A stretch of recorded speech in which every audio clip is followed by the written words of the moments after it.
because it's just like, that's how they operate. And that's a conversation for a whole different show. But the point is, so if you're with somebody who's a physical touch person, massages is a great way to go. Being a person to initiate intimacy, because, I know sometimes as an introvert, we think, okay, well, if the woman comes to me, then I know she wants sex. But women who are physical touch people, they want to feel like you desire them. They want to know that you want to touch them. So you have to go in there and initiate these types of things. Making hugs a habit, a person that likes touch, non-sexual hugs, a pat on the back there, a shoulder touch, touch of the hand when you're talking to them. These are all things that on your end might not seem like big deals, but this makes them feel connected to you when you're doing it. Okay. So yeah, putting your arm around them and embracing them, just keep these things in mind, because it's going to really make the person feel like you connect with them and understand them. So with that said, the things you need to avoid with a person who is a touch person is, one, long periods of no intimacy. For a person that is a touch person, you are killing them, okay? Because the intensity of that, combined with the fact that those intimate touches make them feel like you are truly the only person that gets them, because in a relationship, ideally, that's the only person that you're hooking up with, unless you're polyamorous, which they keep asking about in the chat here, but we're not talking about that today. But yeah, so a person that likes touch, if you go 1 month, 2 months, 3 months without doing that, then this is when it starts to get really easy for that other person to start looking outside their relationship. Because just because you're in a relationship that's committed doesn't mean they're not going to try to get theirs if you're not doing your part to make sure that they're not trying to do that. Okay, so it ain't gonna sound good, but yeah, you need to make sure that you're monitoring that. Or doing things like coldly giving affection, meaning like you're just kind of like, or if they try to touch you, you're like, oh, what are you doing? Or even if it's a joke to you, that is a thing that like they're not going to take it well. They're not going to take it well at all. So yeah, just be mindful of those things. Like, if you're waiting, if they have to wait for you to express the desire for physical intimacy, then they're going to not feel loved. So be on that. And as a guy, ideally, with our testosterone levels, we typically tend to be the ones that are more apt to want to do that. So if you're with a woman that wants that kind of touch, you should be golden, unless you're just a person that just only needs it ever so often, in which case you may need to find another person. So that's physical touch. Let's see. Next one, acts of service. So if you're with a person that is an acts of service person, here's some things you can do. For one, show rather than tell, because they don't want to hear about what you're going to do. They want to look at what you are doing. So you saying, oh, I'll take out the trash because I love you, babe. It's not the same as actually taking out the trash. So if you want to show your care, show your care. Literally do a thing that they're wanting of you to do, okay? And then you got to be good on follow through, because it's not just about saying stuff, it's about following through with action. You do the thing that you said you're going to do, and it gets done, and then they feel like you heard them and that you cared enough because you got it done, okay? And then another thing you do, look for ways to help them. Whether it's like, if they're in the kitchen cooking, go in there and say, hey, babe, I'm going to help you cook. Oh, you're going to help me cook? Oh my God, this is great. Or she's putting together a speech for a job. Hey, babe, you want me to help you with that speech? You want me to edit some parts for you? Or, add in some zingers that I think are really wow. I'm like, oh, wow, this is amazing. And the fact that you're going to do it without them having to ask you, even better. Like, granted, there'll be some points in the beginning of the relationship where you kind of want them to tell you what's going on because you don't know them. But once you've been in a relationship for a while and you start to know the person, you'll kind of be able to anticipate things that you can do as an act of service that will really get them like excited and happy that they know you. Okay. And then this, also being spontaneous. People that do acts of service, if you notice, they're typically doing things like, oh, hey, babe, I know you were going to go to the store later, but I just went ahead and went for you. Because they're anticipating that thing and they're showing you through their actions that they care. So you got to do the same thing. Hooking up surprises, surprising them at work with flowers. Hey, babe, I took care of the kid's diaper already or whatever. Like, she'll just be like, oh my God, you already did it. That's so amazing. And again, she'll feel cared for. Now, things not to do for a person that's an acts of service person is ignoring requests for help. Because that is a surefire way to make them feel like you just don't care about them at all. The fact that you're ignoring them, okay? Not following through. You said you're going to do something, and then I'll get to it later. It's been 4 or 5 days. I still haven't done it yet. They're going to start to feel some kind of way about that, because if you cared about them, why would you say you're going to do some stuff and then not do it? That's what they're thinking. Also being closed-minded, meaning that you're not. A lot of men and women get stuck into certain roles.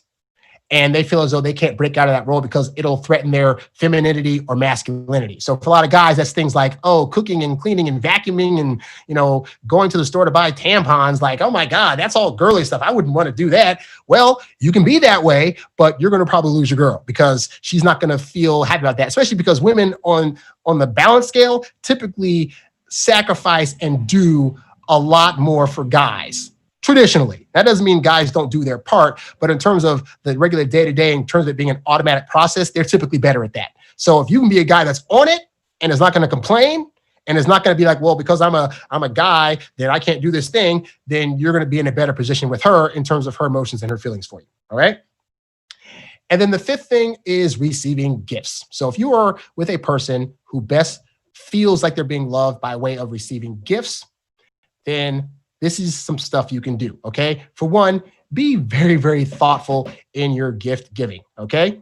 Perfect example, I typically do a thing for people, and this is part of my acts of service thing also, but it kind of ties into gift giving. But I will, when I'm dating somebody, let's say their birthday's like in November, okay? So we start dating in like March. In July, she mentions a person, place, thing, item, something that she really, really likes and wants to get. I will keep that in my head until November comes for this person's birthday. And long after they've forgotten about it, they haven't even talking about it.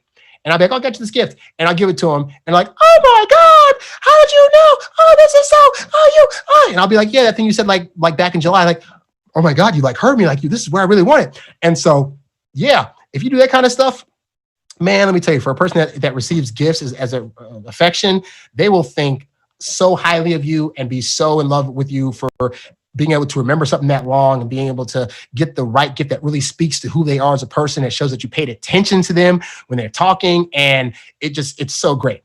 Another thing, souvenirs when you travel without them. I do this too. When I go to different countries or different cities and towns, if I'm dating somebody, just a small thing. Hey babe, I was on this 10-day trip and I got you this thing. Now, you may be thinking it's just some little trinket or whatever, and she's thinking, wow, in that 10 days he was on the trip, he was still thinking about me. And this little thing shows proof of that. So it's a bigger deal than you anticipate, guy. Also, gifts to them that symbolize moments, experiences, or feelings. This week, my mom and my brother both had a birthday. And my brother, me and him growing up, we were big fans of the show Boy Meets World. And so fast forward to now, there was a character on the show named Eric Matthews, who was the brother of the main person on the show, who was played by Ben Savage, okay? He was a kind of goofy he was an older brother, he was kind of goofy. He did a lot of funny jokes on the show. And so there's this website now called cameo.com, where celebrities will give shout outs to whoever you want. And it just so happened that the brother from this show was on the app. So I paid some money to have, and I sent him the guy some information to give my brother a shout out to my brother. So he filmed the shout out and he sent it to me. And then I sent it to my brother for his birthday. And I had his wife record his reaction. Dude, my brother straight up cried. He straight up cried like, oh my God, this is the best thing ever. It's so great. But why did I do that? Because again, reminders of symbolized moments. He loved that show immensely. He watched that show and Girl Meets World. And I knew as a brother that growing up with him that he really would appreciate this thing. And it's just paying attention to those things that can really make a person feel like they are truly cared about, and that you're going beyond to make them have an experience with this gift that is beyond anybody else could give them or want to give them. And that shows some true love, okay? And this also goes to being intentional about your gifts on holidays and birthdays, okay? Because sometimes people just, as they get older and more into a relationship, they start crapping out like, oh, like I'll just get them whatever, or, standard, I'll just get her some soap and perfume and she'll be fine. And then guys just get their girl that every year versus thinking about, what does this person mean to me? What are things that they care about? What's going to really make them have the happiest moment or experience when I give them this gift, okay? Think about things like that when you're giving to gift-giving people. So if giving gifts makes them feel loved, obviously some things to avoid would be, for one, not giving them gifts at all. I remember there was one year when I was like a teenager where I couldn't think of a gift to get my mom. And so I just didn't get her a gift. And man, let me tell you, it was like the worst feeling to see my mom break down and cry because I did not get her a gift. And I had to go out like the next day and find her something, like a car to give something. Because I was just thinking in my logical brain, like, oh, well, if I don't get her the perfect gift, I shouldn't get her anything. No.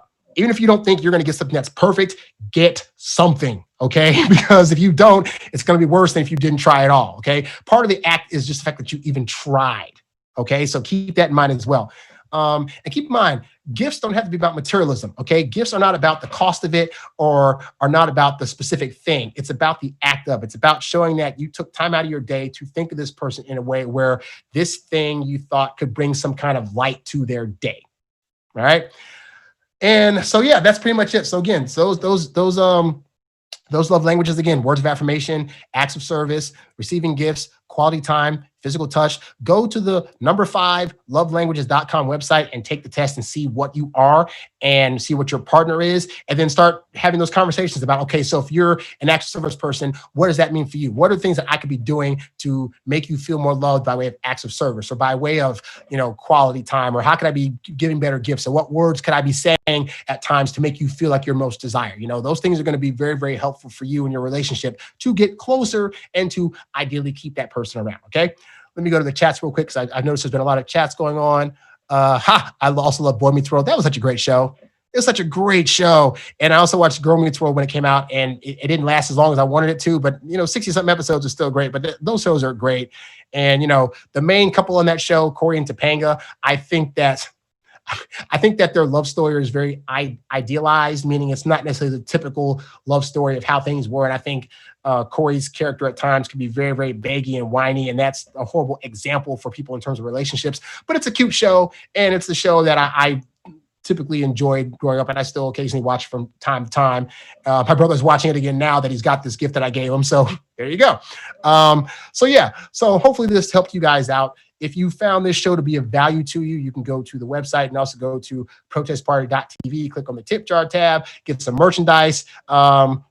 If you're looking for some one-on-one coaching to help you figure out these love languages or figure out, any other aspect of your dating life that you need help with, you can go to introvertdatingsuccess.com and click on the coaching tab. For more of these shows, you can go to iTunes, Spotify, Google Play, and of course, the website itself, introvertdatingsuccess.com. Go to the website now to preview some of my ebooks. I got a book there on the right ways to text women. I got a book that's all about how to get your ex-girlfriend back. I got a huge book on the things you should not be doing to try to attract women. And I also have a free video training for those of you that are trying to do online dating and phone app dating and don't know what messages you should be sending off to women that are going to get them attracted. I got a whole video training about exactly that. So, and that's a free training. So go to the website for that. And of course, if you have things on this show that you'd like us to talk about, you can go to the website, click on the contact tab and write me a message, or you can always write me at harrywilmington@gmail.com. That is harrywilmington@gmail.com. Thank you so much for tuning into today's show, guys. I had a lot of fun, and we will be back on Monday at 3 p.m. Pacific Standard Time for more of these live shows. So be sure to check us out then. All right.